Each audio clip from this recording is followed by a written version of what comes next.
सोयाबीनची आवक पुन्हा एकदा घटली. सोयाबीनचे बाजारभाव पुन्हा एकदा तेजीमध्ये येणार. आवक घटल्याचा परिणाम काय होणार? राज्यामध्ये पुन्हा एकदा सोयाबीन बाजारभाव 7,000 रुपयाचा आकडा पार करणार. काय आहे सविस्तर बातमी? चला तर जाणून घेऊया चॅनलच्या माध्यमातून. गेल्या काही दिवसापासून आपण बघितलं तर जानेवारीमध्ये जो सोयाबीनला उच्चांकी बाजारभाव मिळाला होता, फेब्रुवारीमध्ये हा बाजारभाव अचानक कमी झालेला होता.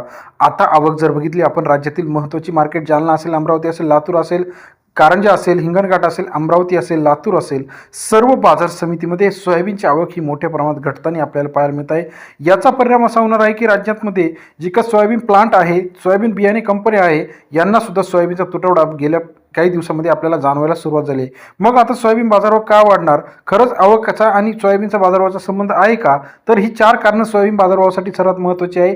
आवक घटलेली, आयात निर्यात धोरण आहे, देशांतर्गत मागणी वाढलेली आहे, बियाणे कंपन्यांनी खरेदी केलेली आहे, अतिरिक्त जो सोयाबीन पेंड आहे याची सुद्धा वापर वाढल्यामुळे राज्यामध्ये सोयाबीनच्या बाय प्रॉडक्ट्सला सुद्धा चांगला बाजारभाव आपल्याला मिळताना पाहायला मिळत आहे. राज्यामध्ये जे 4 कारणं आपण जर सविस्तर बघितले तर सध्याचा दर जो आहे बघा, आवक ही ठराविक मार्केट म्हणजे कारंजा असेल, अमरावती असेल, जालना असेल, वाशिम असेल, या ठिकाणी थोडीशी चांगली आवक आहे.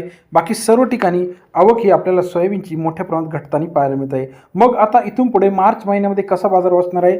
कारण का बियाणे कंपन्यांची खरेदी असेल, सोया प्लांटची तेल निर्मितीसाठी खरेदी असेल, या सर्वाचा विचार करता आता इथून पुढे सोयाबीनचा बाजारभाव कसा असणार आहे हे बघणं गरजेचं आहे.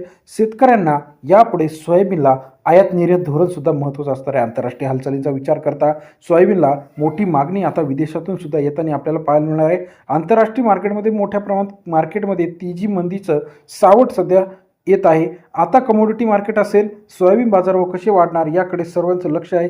राज्यातील महत्त्वाच्या मार्केटमध्ये मोठ्या प्रमाणात सोयाबीनचा तुटवडा जाणवायला सुरुवात झाली आहे. आपण जर पर्सेंटेज वाईज बघितलं तर मध्य प्रदेश आणि महाराष्ट्र मिळून 80-82% सोयाबीन एकूण निर्यात होते. यावर्षी मोठ्या प्रमाणात त्या ठिकाणी सुद्धा अतिवृष्टी आहे, महाराष्ट्रात सुद्धा अतिवृष्टी आहे. मग आता सोयाबीन किती पर्सेंटमध्ये बाजारभाव वाढणार हे आता बघणं गरजेचं आहे. तुर्तास तरी मागणी पुरवठ्याचा विचार करता सोयाबीनचे बाजारभाव पुन्हा एकदा आपल्याला तेजीत जाताना पाहायला मिळणार. राज्यातील महत्त्वाच्या बाजार समितीमधील सोयाबीनचा लेटेस्ट बाजारभाव अपडेट्स, बाजारभावाची सविस्तर चर्चा चॅनलच्या माध्यमातून रोजच्या रोज जाणून घेण्यासाठी चॅनलला लाईक, सबस्क्राईब आणि शेअर करायला मात्र विसरू नका. धन्यवाद मित्रांनो.